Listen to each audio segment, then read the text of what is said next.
రెండో రోజు గుజరాత్ పర్యటనలో ఉన్న పీఎం మోడీ మరోసారి పాకిస్తాన్ కు హెచ్చరికలు జారీ చేశారు. ఇది ఉగ్రవాదులతో పాకిస్తాన్ చేయిస్తున్న దాడులు కాదు, నేరుగా ఆ దేశమే మనపై జరుగుతున్న దాడి. అందుకే టెర్రరిస్టులు మరణిస్తే అధికారిక లాంఛనాలతో అంత్యక్రియలు జరుపుతుంది అని అన్నారు.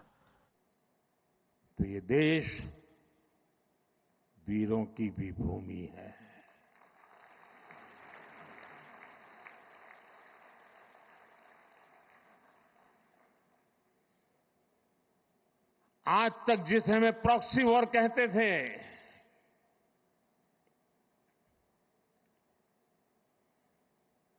6 मई के बाद जो दृश्य देखे गए, उसके बाद हम इसे प्रॉक्सी वॉर कहने की गलती नहीं कर सकते हैं। और इसका कारण है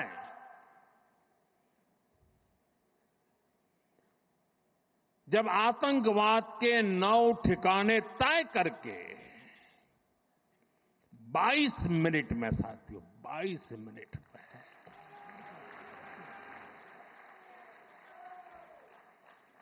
उनको ध्वस्त कर दिया। और इस बार तो सब कैमरा के सामने की सारी व्यवस्था रखी थी ताकि हमारे घर में कोई सबूत न मांगे।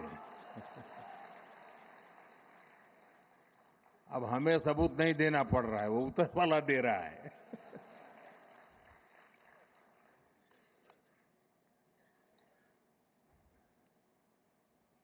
और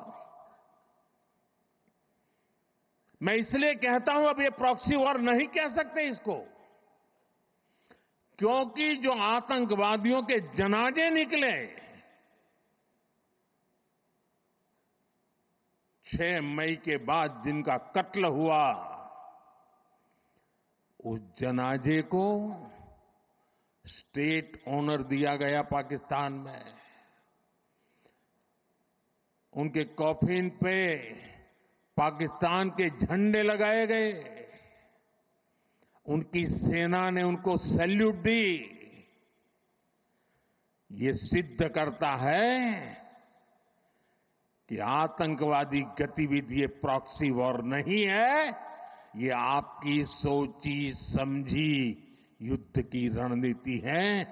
आप वॉर ही कर रहे हैं तो उसका जवाब भी वैसे ही मिलेगा।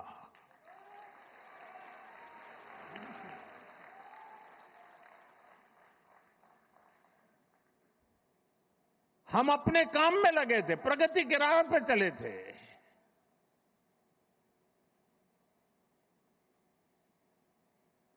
हम सबका भला चाहते हैं और मुसीबत में मदद भी करते हैं।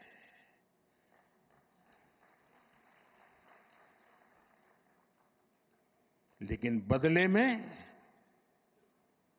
खून की नदियां बहती है।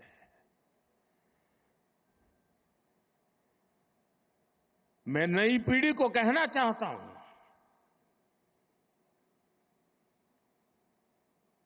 देश को कैसे बर्बाद किया गया है। 1960 में जो इंडस वाटर ट्रीटी हुई है, अगर उसकी बारीकी में जाएंगे तो आप चौंक जाएंगे। यहां तक तय हुआ है उसमें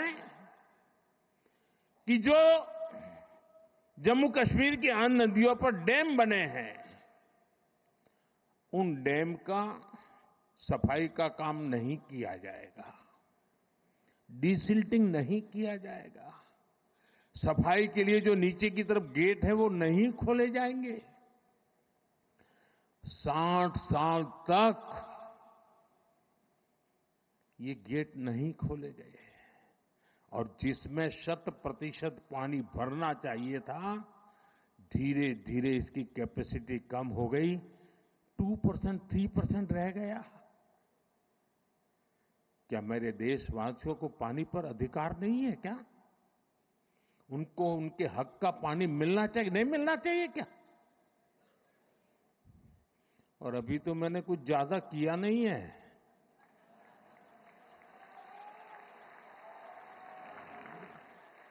अभी तो हमने कहा है कि हमने इसको एबेंस में रखा है, वहां पसीना छूट रहा है।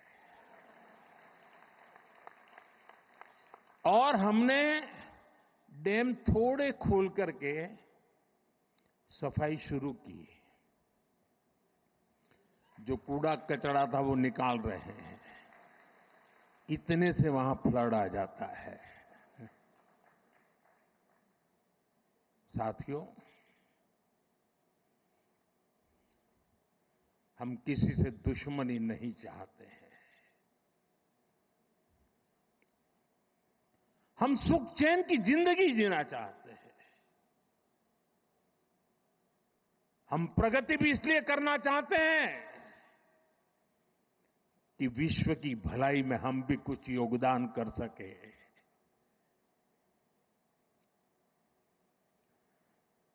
और इसीलिए हम एक निष्ठ भाव से कोटि कोटि भारतीयों के कल्याण के लिए प्रतिबद्धता के साथ काम कर रहे हैं। कल 26 मई था। 2014 में 26 मई मुझे पहली बार देश के प्रधानमंत्री के रूप में शपथ लेने